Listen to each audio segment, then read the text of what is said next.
आकाश लामा जी को ये निर्णय लेने का अधिकार किसने दिया कि बौद्ध भिक्षुओं को थाने में जाने की क्या जरूरत हुई जी? प्रशासन आते यहाँ बात करते हैं। धरने की घोषणा, समाप्ति की घोषणा कर देना ये हमें बिल्कुल भी मंजूर नहीं है।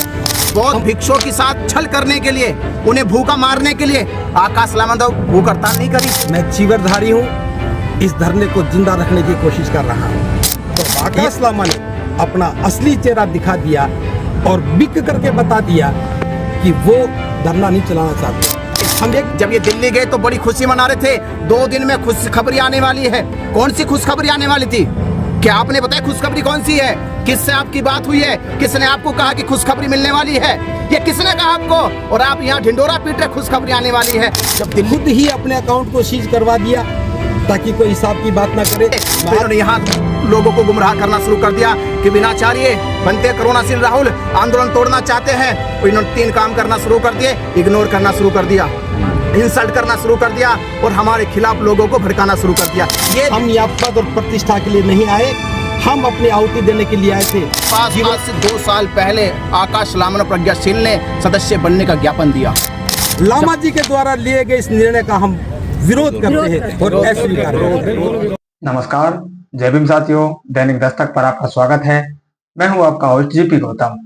ऑपरेशन सिंदूर के बीच बौद्ध समाज के लिए एक धक्का देने वाली खबर सामने आई है। जी हां साथियों, बोध गया में महाबोधि मुक्ति आंदोलन जो चल रहा था उसे अब स्थगित करने की खबर सामने निकल कर आ रही है। और इस आंदोलन को जो लीड कर रहे थे आकाश लामा जी, उनको ही इस आंदोलन को स्थगित करने का बड़ा आरोपी साबित किया जा रहा है। भंते करुणाशील और भंते विनाचार्य ने प्रेस कॉन्फ्रेंस करके आकाश लामा जी पर बड़े ही गंभीर आरोप लगाए हैं। उनका कहना है कि कहीं ना कहीं इन्होंने जो सरकार से मुलाकात की थी, आपको याद होगा पिछले दिनों वो कांग्रेसी नेता राजेंद्र पाल गौतम को लेकर किरण रिजिजू के साथ उनकी एक मुलाकात हुई थी और उस मुलाकात के बाद उनका कहना था कि जल्द ही एक अच्छी खबर आने वाली है। ये जो मुलाकात है, कहीं ना कहीं इस मुलाकात को ही अब बताया जा रहा है कि उन्होंने सरकार के सामने घुटने टेक दिए हैं और पूरे बौद्ध समाज को उन्होंने सरकार को बेचने का काम किया है। आकाश लामा जी को लेकर बड़े सवाल या निशान उठ रहे हैं और उनकी जो मौजूदगी इस आंदोलन में रही, अब उस पूरी मौजूदगी पर सवाल या निशान लग चुके हैं। तो आप खुद सुनिए भंते करुणाशील जी और भंते विनाचार्य जी इस मामले को लेकर क्या कुछ कह रहे हैं। सरकार धरना उठवा भी सकती है, जबरदस्ती भी कर सकती है, वो सारी बातें अलग है। लेकिन हम एक बात पूछना चाहते हैं, आकाश लामा जी को ये निर्णय लेने का अधिकार किसने दिया? मैं आपके सामने बताना चाहता हूं। मैं 28 फरवरी को जब पहली बार धरना उठाया गया 27 फरवरी को, तो 28 फरवरी को मैं भंते विनाचार्य जी हम सब आ गए थे। उसके बाद हम लगातार यहाँ पे हैं। बीच में 3 दिन के लिए गया, फिर 2 दिन के लिए गया और फिर लगातार हम यहाँ पे हैं। मैं 19 मार्च से 150 लोगों को लेकर के यहाँ बैठा था। उसके बाद से आज तक अब भी मेरे बुलावे पर 200 से ज़्यादा भिक्षु भिक्षुणी सामने सामनेरी यहाँ पे आए बैठे हैं। मेरे को शुरू से कहा गया था कि भंते जी आप सेंट्रल एक्शन कमेटी के मेंबर हो, और मैंने हर बार कहा अगर मैं मेंबर हूँ तो मुझे कोई डॉक्यूमेंट तो दिखा दो, लेकिन दिखाया नहीं। बार बार कहते रहे, विनाचार्य जी ने दबाव दिया, हमने पूछने की कोशिश बार बार ये बात की। और एक बात और बताई कि 10 लोगों की सूची भेजी थी डीएम साहब को कि ये हमारे प्रेस के प्रवक्ता होंगे, ये जो कहेंगे उनकी बात अथॉरिटी होगी। तो मैं नहीं जानता कि मुझे आज की मीटिंग में क्यों नहीं बुलाया। आज की मीटिंग में मुझे दूर रखा गया, अंधेरे में रखा गया, नहीं बताया गया। लेकिन मैं उस कमेटी की हैसियत से बात कर रहा हूँ। अगर मैं इस धरने का प्रवक्ता हूँ तो मैं ये पूछने का हक रखता हूँ, आकाश लामा जी ने इतना बड़ा निर्णय लिया और मेरे बोध गया में होते हुए भी मुझे शामिल क्यों नहीं किया गया? विनाचार्य जी यहाँ थे, इनको शामिल क्यों नहीं किया गया? और धरने को खत्म करने की परिस्थिति थी। हम देश के साथ हैं, पहले पूरे समाज से आह्वान करना चाहिए था, 2 दिन का समय लेकर के बात करनी चाहिए थी। यहाँ बैठे हुए सैकड़ों भिक्षुओं से पूछना चाहिए था। जब सबकी सहमति होती तो हो सकता कि हम और अन्य विकल्पों पर बात करते, लेकिन धरने की घोषणा, समाप्ति की घोषणा कर देना ये हमें बिल्कुल भी मंजूर नहीं है। हम प्रशासन से कल बात करेंगे, हम डीएम साहब के पास जाएंगे उनसे बात करेंगे भी कैसी परिस्थितियां हैं, क्या हमारे धरने से उठ जाने से ही परिस्थितियां ठीक हो जाएंगी, काल चक्र मैदान में लाखों लोग आएंगे, क्या वहाँ कोई अनहोनी नहीं हो सकती।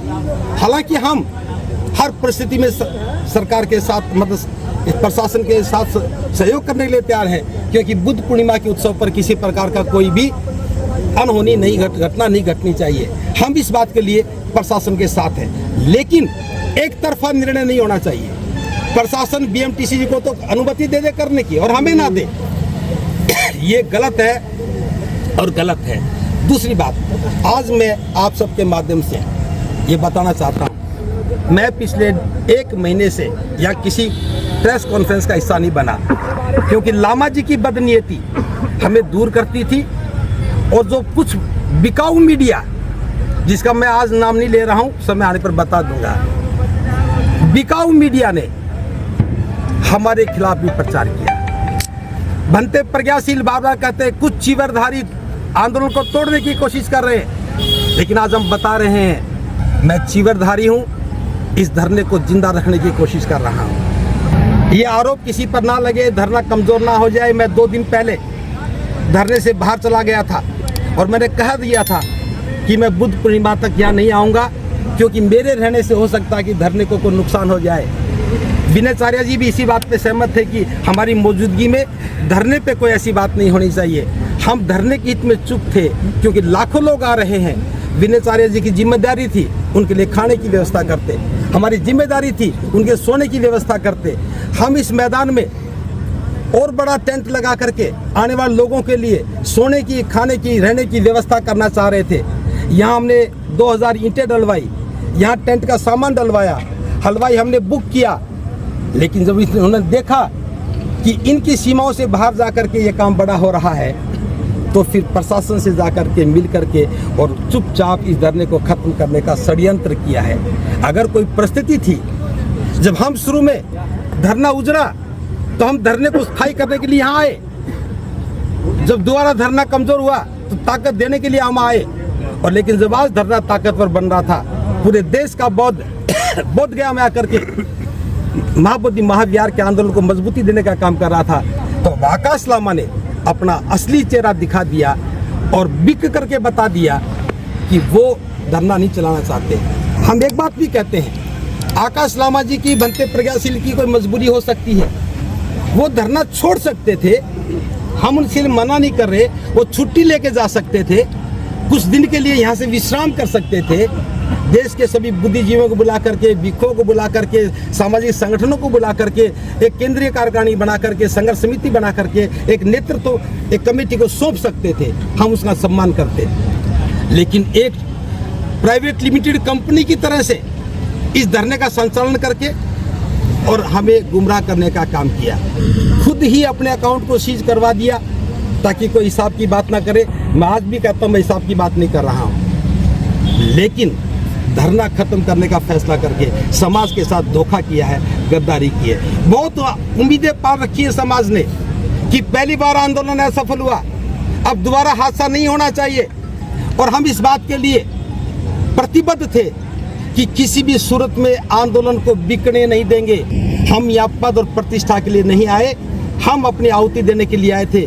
जीवन काल बहुत लंबा नहीं होता, हम जानते हैं, हमें अवसर मिला है महाबोधि महाविहार को मुक्त करने का, तो हमें मिल करके काम करना चाहिए। हम बिना किसी पद प्रतिष्ठा के, हम प्रतिष्ठा की दौड़ में नहीं है, पद की दौड़ में नहीं है, कमेटी में शामिल होने की दौड़ में नहीं थे, लेकिन आंदोलन चलना चाहिए था।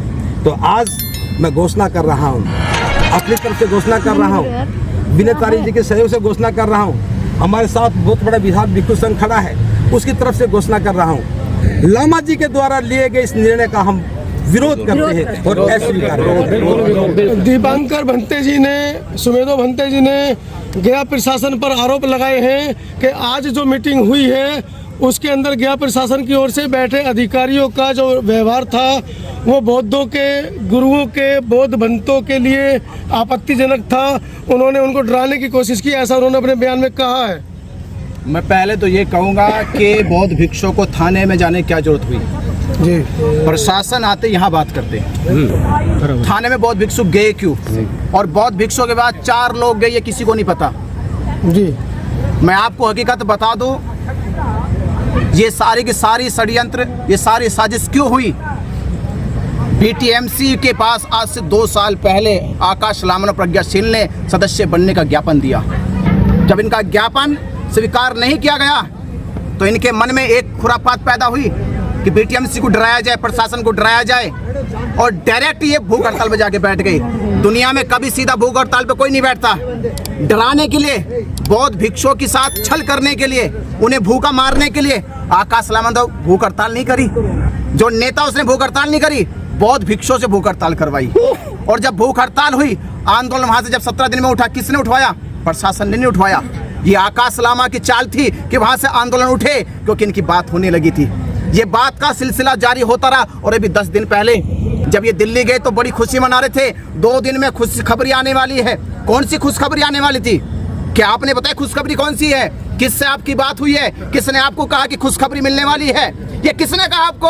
और आप यहाँ ढिंडोरा पीट रहे खुशखबरी आने वाली है। जब दिल्ली गए और दिल्ली जाने के बाद हमने खबर पहुंचवा दी कि आकाश लामा जिम्मेदार नहीं, केवल इसमें देश का हर बौद्ध भिक्षु जिम्मेदार है, देश का हर एक बौद्ध समाज जिम्मेदार है। उन्होंने कहा तो फिर आकाश लामा के नाम पे फैसला नहीं लेंगे। ये मुंह से अपना उतार के वापिस आए।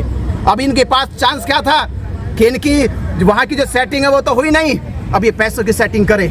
पैसों की सेकंड सेटिंग के लिए क्या करें? तो इन्होंने यहाँ लोगों को गुमराह करना शुरू कर दिया कि विनाचार्य बनते करुणाशील राहुल आंदोलन तोड़ना चाहते हैं। और इन्होंने 3 काम करना शुरू कर दिए। इग्नोर करना शुरू कर दिया, इंसल्ट करना शुरू कर दिया और हमारे खिलाफ लोगों को भड़काना शुरू कर दिया। ये 3 काम कंटिन्यू करने लगे। आपने देखा, पूरे धरने ने देखा, मीडिया ने देखा, आंदोलन टूट ना जाए, समाज की भावना को आहत पहुंच ना जाए, हमने चुपचाप अपने आप को अलग कर लिया। आपने देखा, आपने अलग कर लिया। बिल्कुल, जब हमने अलग कर लिया अपने आप को तो आपने देखा नतीजा क्या हुआ। 2 दिन में नतीजा क्या हुआ? 2 दिन में नतीजा क्या हुआ? नतीजा 2 दिन में क्या हुआ कि आज आकाश लामा ने मीडिया के सामने क्या कहा? क्या कहा कि हम धरना को पोस्टपोन कर रहे, स्थगित कर रहे, आंदोलन को स्थगित कर रहे। क्या ये बौद्ध भिक्षुओं को बलि चढ़ाना था? क्या देश के बौद्धों को बलि चढ़ाना था? क्या देश के लोगों की जो नाम पे जो करोड़ों रुपए लिए गया, क्या उसकी बलि चढ़ाना था? मैं आपसे कह सकता हूँ जिम्मेदार होने के नाते, आपने देखा मीडिया बंधुओं ने कि आज सुबह ही पूरे धरना स्थल को हमने पंडाल में तब्दील करने के लिए सामान गिरवाया था। हमें जिम्मेदारी थी कि देश भर से बौद्ध समाज आ रहा है, बौद्ध भिक्षु आ रहे हैं, उनके रुकने की, उनके खाने की व्यवस्था करनी है। आपने देखे साजिश करके प्रशासन के साथ मिलके धरने को उठाने की, धरने को स्थगित करने की साजिश रची गई और जो लोगों की व्यवस्था के लिए टेंट लगाया गया था उसको उठवाया गया। आपने देखा, पर हम जिम्मेदारी आज भी ले रहे कि 12 तारीख बुद्ध पूर्णिमा हमारे लिए गर्व का है, पर्व का है। वो उस पर्व को मनाएंगे, देश के साथ मनाएंगे। और रही बात हमें प्रशासन के साथ हम कोऑपरेट करेंगे, हम उनसे ये कोऑपरेट करेंगे कि वो हमारा साथ दे। हम बौद्ध हैं, अपनी पीड़ा को लेकर यहाँ बैठे हैं। 87 दिन हो गए हैं, हमें 3 दिन की मोहलत और दे।